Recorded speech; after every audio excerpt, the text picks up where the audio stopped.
Now, you work for the government, is that right? That's right, yes. And which government do you work for exactly? The federal government. Federal government, I think is how you say it. I was going by the polls. Okay, what area of the government do you work in? In the Treasury area. Yes, in a senior position? Very senior position. Now, why have you come forward? I've come forward because I've made some public statements. An aspect of my work is that I make public statements. Well, you would if you're in a very senior position, obviously. Extremely senior position. And what have you said in these public statements? I've said that we as a government are going to bring in a surplus. I see, and why have you said that?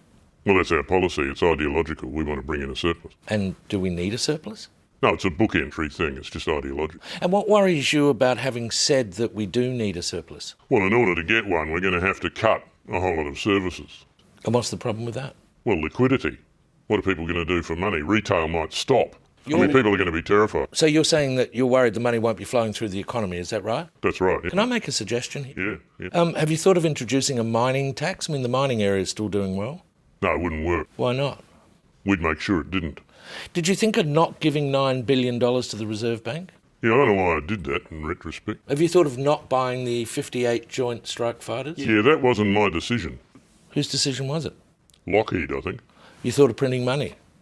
Printing money, you can't just print money. Well, our trading partners do. They're doing it in Europe, they're doing it in China. Printing money? Yeah, sure, they printed $4.5 trillion in America alone. No, well, what we're going to do is increase taxes and reduce some of the services. So what are you concerned about? Well, the people who are going to be affected by the reduction in services, by definition, are the people who need those services. What sort of services are we talking about here? Health, education, aged care.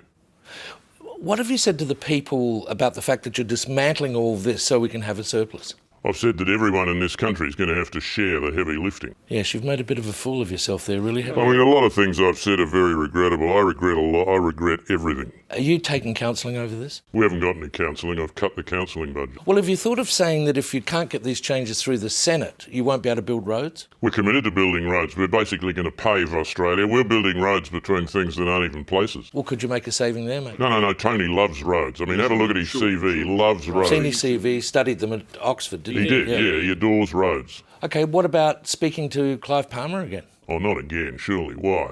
All right. Marius, get me the hard hat and I'll give it one more go. One more go. It's worth a shot, I think.